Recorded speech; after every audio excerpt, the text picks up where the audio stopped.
কুলি ট্রেলারের সবচেয়ে বড় চমকটা কি? আসলে সবচেয়ে বড় চমকটা হচ্ছে ট্রেলারেই পুরো মুভির স্টার কাস্টকে দেখতে পাওয়া। এখানে একটা শিশুও বাদ যায় নাই।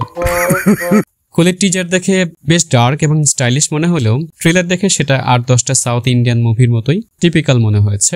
পুরো ট্রেলারে সত্যরাজ, উপেন্দ্র, শ্রুতি হাসান প্রত্যেকেই 2-3 বার করে স্ক্রিনে এসেছেন। তাদের স্ক্রিন প্রেজেন্স আহামরি কিছু মনে হয়নি।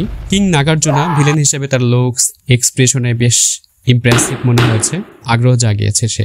আমির খানের 7 সেকেন্ডের ঝলকে তার দাঁড়ানোর ভঙ্গিমা দেখে তাকে অনেকটা জোকার টাইপ গ্যাংস্টার মনে হয়েছে। কিন্তু আসল চমকটা হচ্ছে সৌবিন সাহির।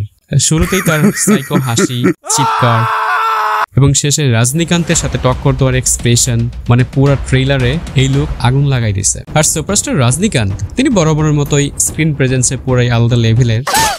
তার অ্যাকশন বেশ উপভোগ্য হবে বলে মনে হচ্ছে। অনিরুদ্ধের মিউজিক এক্সট্রাঅর্ডিনারি কিছু হয়নি। এদিকে কুলি মুভিটি এ-রেটেড সার্টিফিকেট পেয়েছে, কিন্তু ট্রেলারে ভায়োলেন্স বলতে খুব একটা দেখাই নেই। তার মানে মুভির গল্প এবং ভায়োলেন্স বেশ ভালোভাবেই ট্রেলারে হাইড করে রাখা হয়েছে। তাই এখন মুভির গল্পটাই হচ্ছে সবচেয়ে বড় গেম চেঞ্জার। যদি স্ক্রিপ্ট স্ট্রং হয় তবে ওয়ার 2কে পেছনে ফেলে দেবে।